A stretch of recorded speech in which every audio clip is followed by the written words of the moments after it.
কুল্লু নাফসিন যায়িকাতুল মাউত সুম্মা ইলাইনা তুরজাউন। আমানতু বিল্লাহ, সাদাকাল্লাহুল মাওলানাল আযীম।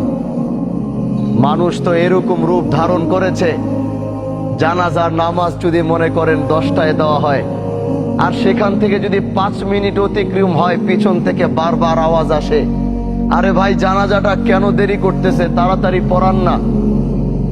আমি তাদের উদ্দেশ্যে বলতে চাই, আপনার চারপাশে যারা এই বাক্যটি উচ্চারণ করে তাদের চেহারাগুলো একটু দেখে চিনে রাখুন।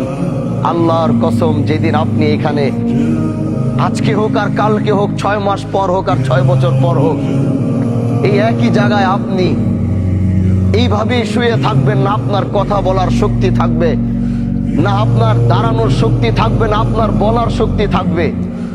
ঠিকই একই মানুষগুলো আপনাকে রেখেও তারা তাড়াহুড়া করবে। এটাই হচ্ছে পৃথিবী, আর এটাই হচ্ছে দুনিয়া। এই সবচেয়ে বড় বাস্তবতা থেকে আমরা যতই পালাবো, আল্লাহ তো ঘোষণা করে দিছে, সুম্মা ইলাইনা তুরজাউন। কোথায় যাবা? 7 সাগর 13 নদীর নিচে, 7 সাগর 13 নদী পার করেও যদি তুমি লুকাবা, যেদিন আল্লাহর সাথে তোমার মুলাকাতের সময় আসবে, পৃথিবীর কোনো বাদশা নাই ওদিন তোমাকে আটকাইতে পারবে, পৃথিবীর কোনো ক্ষমতাশীল ব্যক্তি নাই ওদিন তোমাকে ধরে রাখতে পারবে। আল্লাহ যেদিন তোমার মৃত্যুর ঘন্টা বাজাবে, গোটা পৃথিবীও মিলে যদি আল্লাহর বিরোধিতায় লাগে যে না আল্লাহ তুমি চাইছো, আমরা তাকে যাইতে দিব না, গোটা পৃথিবী একাকার হয়ে যাবে, কিন্তু তাও তোমরা সেদিন তাকে বাঁচাতে পারবা না। আজকে আমার শহীদ ভাই, তার পৃথিবীর সবচেয়ে আপন হচ্ছে তার মা। যখন তার মা মৃত্যুর শয্যায় লড়ছিল, উনি তো সন্তান হিসেবে হাজারো চেষ্টা করেছে মাকে বাঁচানোর জন্য। এরকম হাজারো শহীদ মাকে বাঁচানোর চেষ্টা করেছে। কেউ হাসপাতালের বেডে করেছে, কেউ নিজের কোলের মধ্যে করেছে, কেউ ঘরের মধ্যে করেছে, কিন্তু পৃথিবীর প্রতিটা সন্তান ব্যর্থ হয়েছে। কারণ আল্লাহ বলেছে, কুল্লু নাফসিন যায়িকাতুল মাউত সুম্মা ইলাইনা তুরজাউন। তুমি যেখানে যাও, যেই প্রান্তে যাও, যেই দিক থেকে যাও, যেদিন তোমার মৃত্যুর ঘন্টা বাজবে, ওই দিন পৃথিবীতে তোমার থাকার আর কোনো অস্তিত্ব থাকবে না।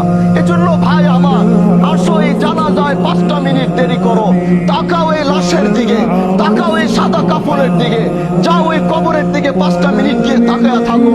যেটা তোমারও ঘর হবে, যেটা তোমার বাবার ঘর হয়েছে, যেটা তোমার মার ঘর হয়েছে, যেটা তোমার বন্ধু বান্ধবের ঘর হয়েছে, যেটা তোমার নেতার ঘর হয়েছে, যাও একটাবার তাকিয়ে দেখো।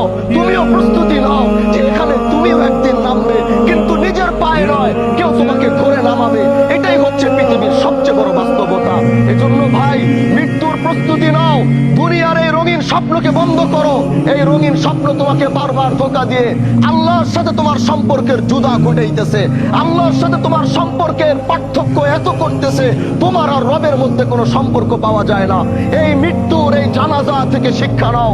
আমি আর তুমি চলে যাব, কিন্তু যাব এমন ভাবে যাব যেদিন আমার আল্লাহ আমার উপরে রাজি থাকবে। পারবো তো ইনশাআল্লাহ? এই শহীদ ভাই আমাদের বাহাদুরপুরের অনেক খাস মানুষ।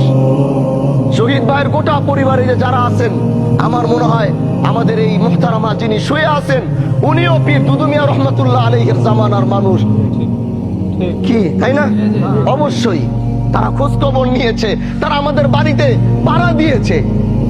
আল্লাহর কাছে দোয়া করি তাদের এই 2টা ভাই 4 বোনকে আল্লাহ সাবরে জামিল দান করুক এবং তার মাকে জান্নাতের আলা মাকাম নসিব করুক। এখনই জানাজা শুরু হবে, আমরা এখন জানাজা শুরু করব। মাইয়েতের জন্য দোয়া আছে। আজকের মতো বিদায় নিচ্ছি। আল্লাহ আমাদের সবাইকে মৃত্যুর প্রস্তুতি গ্রহণ করার তৌফিক দান করুক।